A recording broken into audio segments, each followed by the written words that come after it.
ছাত্র জনতার অংশীদারিত্ববিহীন সিদ্ধান্তে উপদেষ্টা নিয়োগের প্রতিবাদে সারা দেশের ন্যায় পাবনা প্রেস ক্লাবের সামনে বৈষম্য বিরোধী ছাত্র আন্দোলন মানববন্ধন করেছে।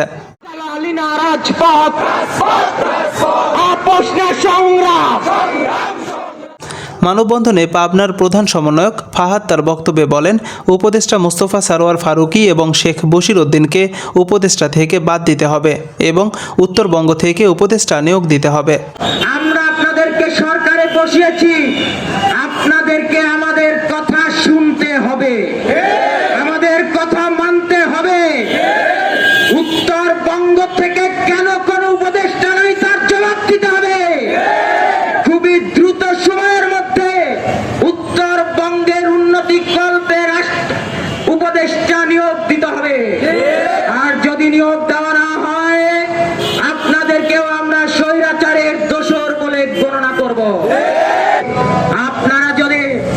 আপনারা যদি ছাত্র সমাজকে অবমূল্যায়ন করেন, সরকারে টিকে থাকতে পারবেন না। শুধু এতটুকু বলে দিলাম।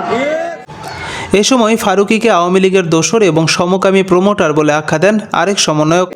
আমাদের ছাত্র সমাজের রক্ত থাকা অবস্থায় আমরা এই বৈষম্য কখনো মেনে নেব না। আমরা আন্দোলনে মাঠে ছিলাম, বৈষম্য দূর করার জন্য আমরা মাঠে আছি, ইনশাল্লাহ ভবিষ্যতে থাকবো।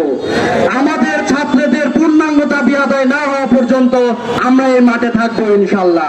আপনারা গতদিন দেখেছেন ফারুকী যে সমকামী প্রমোটার, যে সমকামীকে সাপোর্ট করে, এইরকম একটি দালালকে গতকাল শপথ দিতে দেখা গেছে।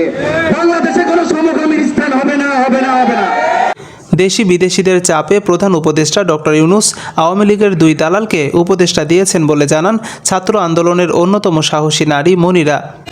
আমি ফ্যাসিবাদী সরকারের অপশক্তির ক্ষমতায় দেশি বিদেশি চাপে আমাদের প্রধান উপদেষ্টা ডক্টর মোহাম্মদ ইউনূস আওয়ামী ফ্যাসিবাদী দোসরের মধ্যে 2 আওয়ামী লীগের দালালকে উপদেষ্টা পদে রেখেছেন।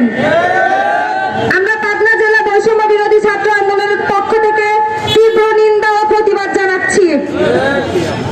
আওয়ামী লীগের মতো উপদেষ্টাদেরকেও বিতাড়িত করার হুমকি দিলেন আরেক পাবনার সমন্বয়ক। তিনি পারমাণবিক বিদ্যুৎ কেন্দ্রের প্রধান প্রকৌশলী ছিলেন। তিনি কোটি কোটি টাকা সেখান থেকে দুর্নীতি করেছেন।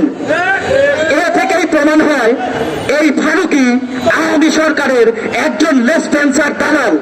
আমরা উপদেষ্টাদেরকে বলে দিতে চাই, আমরা ফ্যাসিস্ট হাসিনাকে যেভাবে এই বাংলা থেকে বিতাড়িত করেছি, আপনারা যদি আওয়ামী লীগকে আবার পুনর্বাসন করতে চান, আমরা আপনাদেরকেও বিতাড়িত করতে দ্বিধাবোধ করব না। বারবার কেন চট্টগ্রাম থেকে উপদেষ্টা নিয়োগ দেওয়া হয় সে ব্যাপারেও প্রতিবাদ করেন পাবনা বৈষম্য বিরোধী ছাত্র আন্দোলনের সমন্বয়ক। নতুন উপদেষ্টা হিসাবে শপথ গ্রহণ করেছে। আমার কথা একটি, বাংলাদেশে কি শুধু চট্টগ্রামে একটি জেলা বা একটি বিভাগ? উত্তরাঞ্চলে কি কোনো বিভাগ নেই? রাজশাহী, রংপুর কি নেই?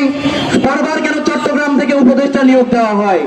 আপনারা দেখেছেন উত্তরাঞ্চলে রাজশাহী বিভাগ বরাবরের মতোই অবহেলিত। যেই আন্দোলনের সূত্রপাত হয় রংপুর আবু সাঈদের মৃত্যুর মাধ্যমে, সেই রংপুরকেও সাথে তারা বৈষম্য করেছে। পাবনার আরেক প্রধান সমন্বয়ক ইউসুফ আরফান বিপ্লব তিনি ঢাকায় থাকার কারণে মানববন্ধনে উপস্থিত হতে পারেননি। তিনি মুঠোফোনে জানান, উত্তরবঙ্গের মানুষ বারবার বৈষম্যের শিকার হয়। আন্দোলনের পরে দেখেছেন উত্তরবঙ্গের বন্যা এদেশের মানুষের চোখেই পড়ে নাই। মানববন্ধনে উপস্থিত ছিলেন খালেদ হাসান রোহান, ইউসুফ আরফান বিপ্লব, ফজলুল হক সাগর, মারুফ হাসান নিজুম সহ অসংখ্য ছাত্রছাত্রীরা।